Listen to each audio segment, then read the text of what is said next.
Well, welcome to another video. Life's been a bit crazy the last few weeks. We're in the midst of a house sale and a house move, but it's all gone a bit pear-shaped, so things haven't quite worked out how we planned. So things are kind of on hold for a bit in terms of video. So I thought I'd bring you this one in between our moving, just to kind of keep you up to date with what I'm doing. Now you might be wondering what the hell this is beside me here. Well, this was kindly gifted to me, and this is my latest project. It's an 8x10 camera. It's an old Wisner Classic 8x10. As you can see, brass and wood, some lovely old leather bellows as well. Beautiful camera. Now the guy that gifted to me, Leo, thank you Leo, if you're watching this, thank you very much. It's in need of a bit of TLC, so over the coming months I'm going to be restoring this, so I thought I'd go through this with you in this video, my plans on what I'm going to do with this camera. But yeah, it's a great piece of kit. It's actually in much better condition than I thought it was going to be, which is good. But there's a lot I need to go through and clean up. So I'll just talk through what I'm going to do with this. And then over the coming months, I might do a couple of restoration videos, eventually leading on to testing the camera out, make sure there's no light leaks and stuff like that. And then eventually, when we get settled, which hopefully one day will happen, it doesn't feel like it at the moment, but one day I'll be taking it out in the field. Now, along with the camera, Leo kindly sent me some boxes of film. As you can see here, I've got a mix of Portra 160, Portra 400, I've got some Provia and some Velvia 50 as well. Now all this film is expired, which I'm going to do some tests while I'm getting this up and running, just to make sure it's okay. If it's not okay, then I'll have to get some different film, but I'm planning on buying some black and white film as well. I've also got sent 3 film holders, but these are already loaded with film as well. Again, expired film, and by the looks of the tabs on the top, it's looks like Kodak Portra 160 by the looks of it. So yes, got plenty to test the camera out with. So let's have a quick overview of this camera. It's very similar in terms of the 4x5 stuff that I'm shooting at the moment. So we've got it racks out quite a bit. So we've got quite a lot of extension on this, so it's great for longer lenses and also macro as well. Both the front bed and the rear bed kind of extend. So I'll go into more detail when I'm actually out in the field using this, but I'll just go over a quick sort of overview of the camera, what it can do. Movement wise, we've got shift and a little bit of swing on the front as well. We've also got rise and fall on the front, forward and backward tilt, which is all controlled on here with these various little knobs, which I'm still trying to get to grips with. And on the rear, we've got tilt on the rear, forwards and backwards tilt, rise and fall, shift, no, sorry, not shift, swing as well on the back. So plenty of movements there, and more than enough than I'll need for this size camera.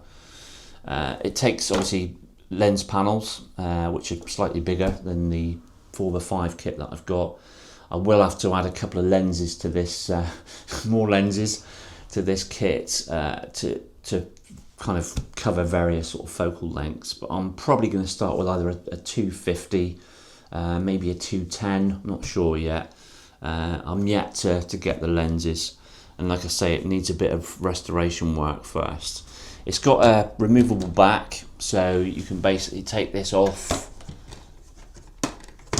Oh, just get to grips so that obviously turn it into the portrait format. It hasn't got a bail back on it, but it's pretty sturdy. So obviously load your film in there, and it's yeah, it's a great bit of kit. So one of the first things I'm going to do is check out these bellows. So I'll probably fully extend it, and I'll do a light test with a torch. Now if the bellows have got any light leaks, any sort of pinholes, and there's more than a few, there is a company that I can contact to get a new set of bellows made. I'm hoping they'll be alright, because these are gorgeous. They're like almost like a plum colour. I should describe it like a sort of purpley colour bellows. They're really nice, and you can see you've got these little tabs here, so when your bellows are extended a bit more, you can actually take the slack out of the bellows, which is a great little feature. Now the brass work on the camera is pretty good. It's in very good condition. Everything seems to be running okay.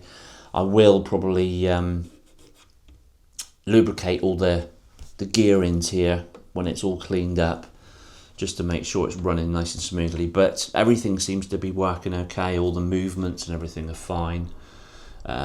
Few little bits that need a bit of a clean up.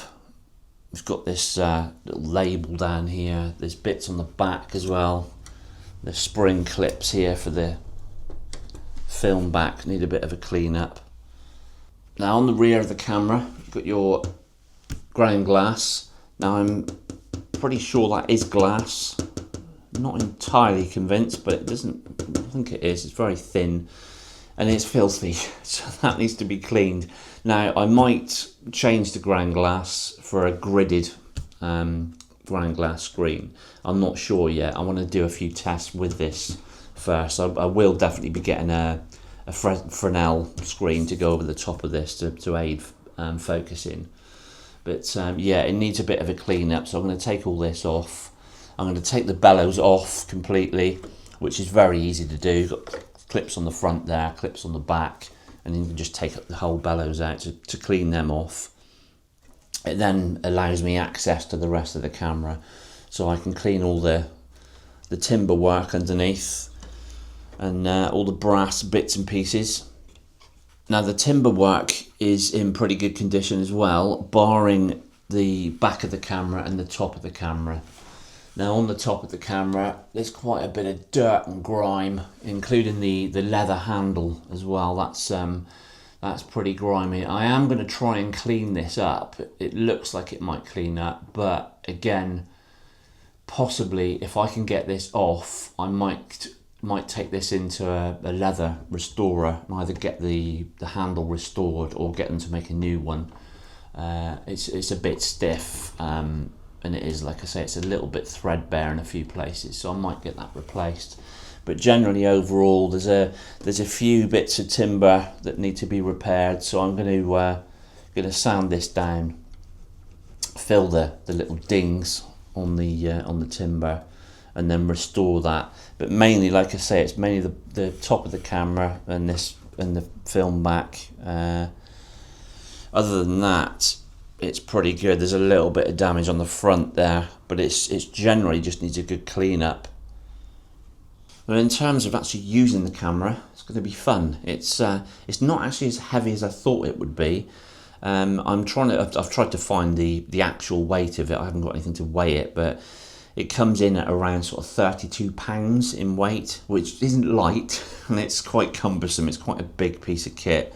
Once it's closed down, it is quite a chunky piece of kit. It's not going to fit in any of my bags. I've already tried, so I might possibly go down the route of getting just a standard backpack with a separate compartment for the lenses, which is probably going to be the easiest way. I don't think I'll be off hiking up many tours, but we shall see. It's like I say, it's surprisingly it's not that heavy, considering the size of it and all the metal parts. But yeah, we shall see. We shall see. That'll be a bit of a task, I think, for later on. So yeah, I'm going to get to grips with this. Like I said, we're in the midst of this house move at the moment, so it's not ideal, but I will initially give it a good clean. So I've got some Murphy's oil, which is like a cleansing solution, which is great for the timber work, and I've also got some Brasso to clean the brass parts of the camera as well. There's a few little bits which might need a little bit of, especially on the timber work, let's say rubbing down and filling. So I've got a little Dremel type tool to sort that out. But I shall try and I don't want to strip it down completely, but I will strip parts of it down, especially this back, to get a better access to do things to it. So yes, this is just a brief overview of what I'm going to be up to. I'm going to carry on using the 4x5 system, but I'm really eager to get this Wisner up and running, as it's a beautiful piece of kit. So I'm going to really enjoy using this in the years to come. So, any questions, please let me know, and hopefully, like I say, I'll put out a few videos in the not too distant future of the restoration process. So thanks for watching, and hopefully see you on the next one.